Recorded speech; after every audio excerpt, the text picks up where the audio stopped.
Welcome to homework.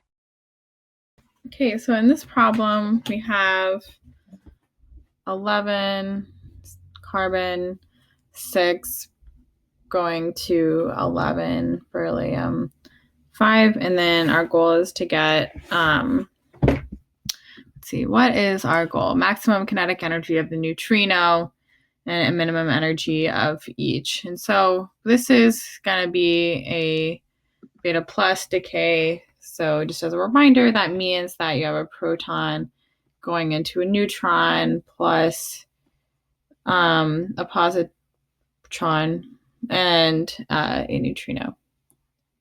Sorry, atomic or nuclear physics is not my expertise area, so the names I have to think about as a. So anyway, okay. So those are the two reactions, and we want to come up with a conservation statement to figure out the kinetic energy. So we're starting off with the energy of carbon, and then we are ending up with the energy of boron, which includes boron's mass plus this new positron. And so, oops, I'm going to call that the, okay, that looks ugly. Let me rewrite that.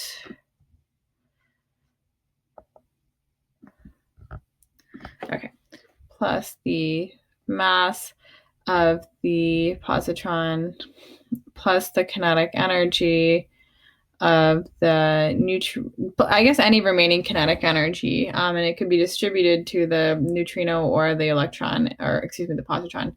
So I don't think there's a particular reason that one of them couldn't have zero. So I think the answer to the second question is what's the minimum kinetic energy? I think either of them could have zero. There's no conservation law that says that one of them has to have some of the energy.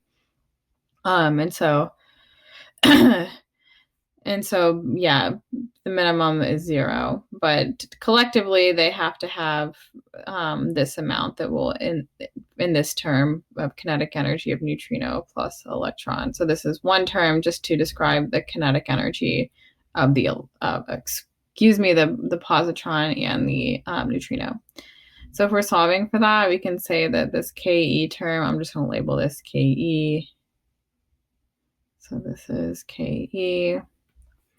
It's equal to the mass of carbon minus the mass of boron minus the mass of the electron.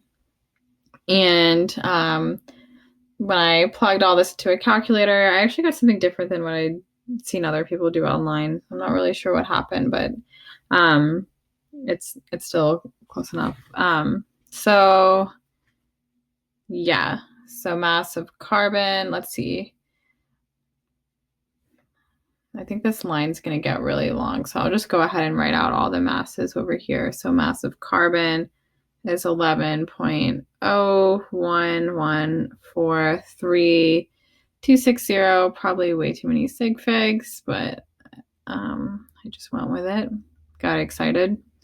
11.009305167. I guess there's not like a specific amount of sig figs that should be used in this problem.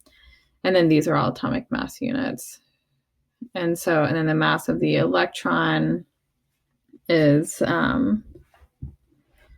where is that? I wrote it down. Okay, there it is. 0.0054858 atomic mass units.